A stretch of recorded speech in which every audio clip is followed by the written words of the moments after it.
Isang mapagpalang araw po sa ating lahat. Ako po si Nicole Castillo and welcome po sa aking daily devotion. So, ang topic po natin ngayon is Zephaniah.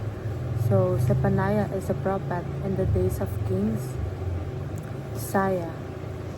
Proclaim God's coming judgment against Judah, surrounding nations, and the whole earth for sin and idolatry. Yet his prophecy also pointed to hope. God would preserve a remnant, purify his people, and bring ultimate restoration. Zephaniah climaxes with the promise that the Lord himself will rejoice over his people with singing. Zephaniah highlights but God's wrath against sin and his sovereign grace toward his elect, showing us the seriousness of sin and the sweetness of salvation in Christ, who secures final restoration for his people.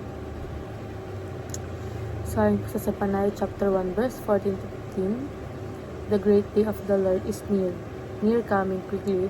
The cry on the day of the Lord is bitter. The mighty warrior shouts his battle cry.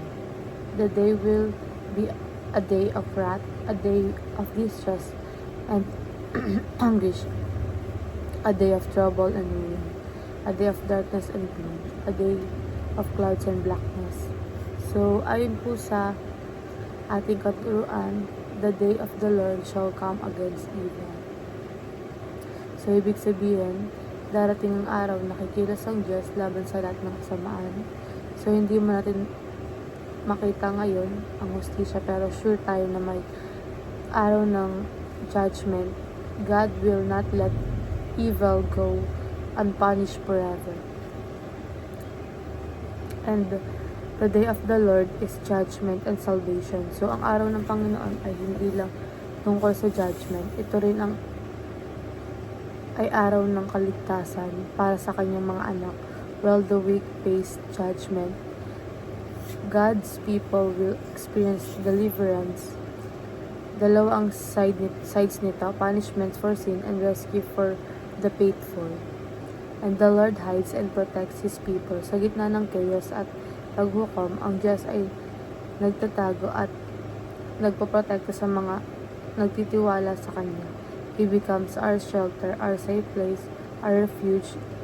Hindi tayo iniwan sa gitna ng danger and suffering. And sa applications naman, pray for corrupt leaders for salvation and judgment. So, ipinalang natin ang mga leaders na gumawa ng mali para mabago sila at maligtas. Pero, para rin lumabas ang hustisya ng Diyos kung ayaw nilang magbago. Prayer is part of how we partner with God's justice and pursue holy living despite suffering and hardship and persevere through God's protection and grace. And dahil naman po, maraming salamat.